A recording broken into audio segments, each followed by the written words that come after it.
Welcome back to the Taiwan Outlook. I'm your host, Wu Ruiguo. We'll continue our conversation with Professor Wang Gaochen, Director of the Graduate Institute of Strategic Studies at Danjiang University.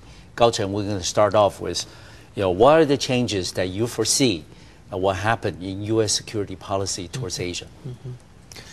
Well, I think that its policies toward East Asia that probably will add more multilateralism than different from the previous administration.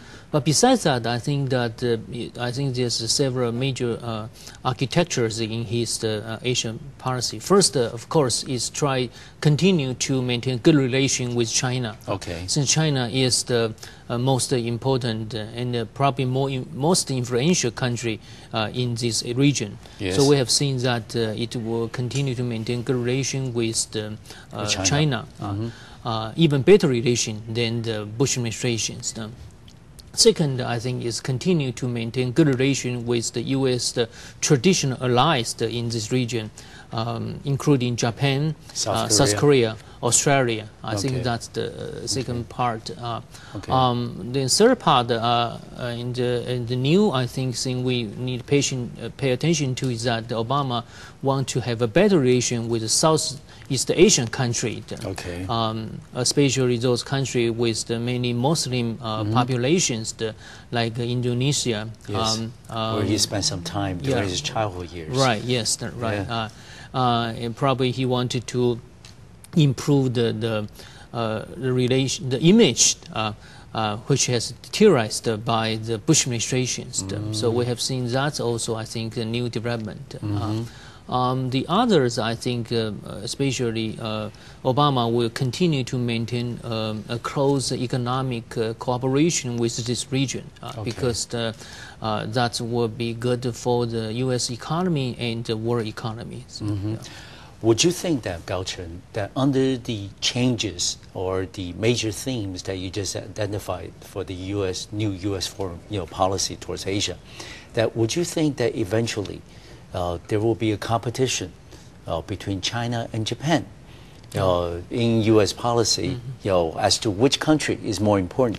Because we know that a couple months ago, when the U.S. Secretary of State Hillary Clinton made the first trip overseas to Asia, she specifically visited Japan first, and then before went down to Southeast Asia, then come back up to China.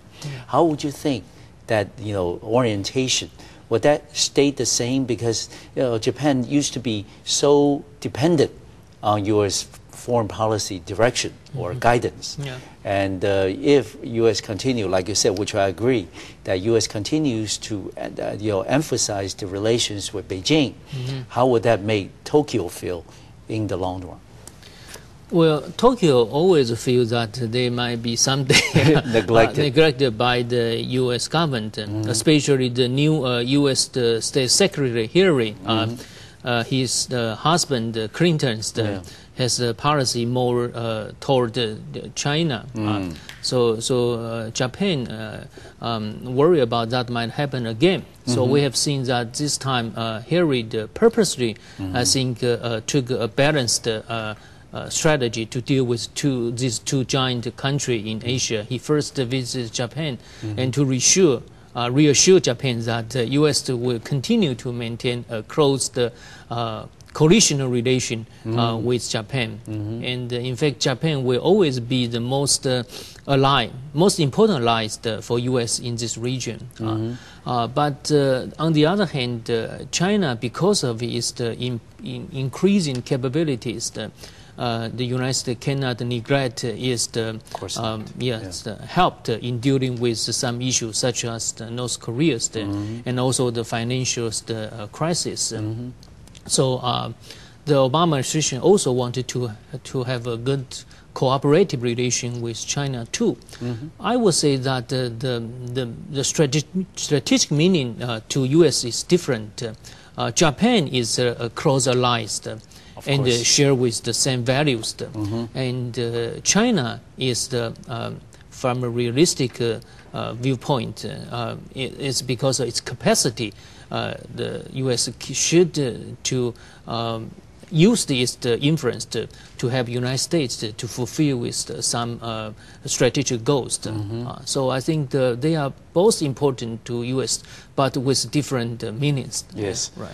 In addition to international economics and regional economics, we understand that another area of concern or potential for conflict between U.S. and China is in the area of security or military issues. Recently concluded the Asian Security Summit, or what we call the Shangri-La Dialogue in Singapore, certainly again reiterated that concern many countries in the region share as to China's rise and also the elevated strength and the military presence the PLA, the People's Liberation Army, now possesses, not only in Asia but also around the world. How would you think that the military posture of both countries, the U.S. and China, would that necessarily lead to some type of friction or conflict in the future?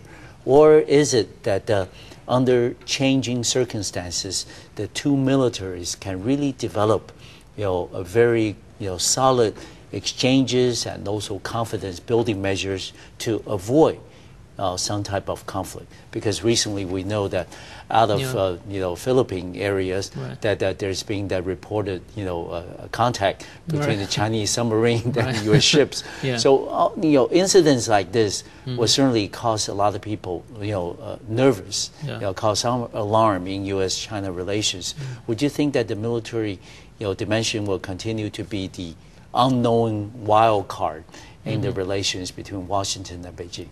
Yeah, I think that certainly we're making some tension or noise between the two countries. From the political and the economic side, certainly U.S. rely on China's help a lot. But I think Washington still continue to concern and closely watch the military development of the PLA. So from what we have seen that the U.S. continue station in the coast area in China, closely observed China's military development. So we have seen such kind of extent of the Philippines. Philippines. In the previous years, that happened during the Bush administrations, happened in the air.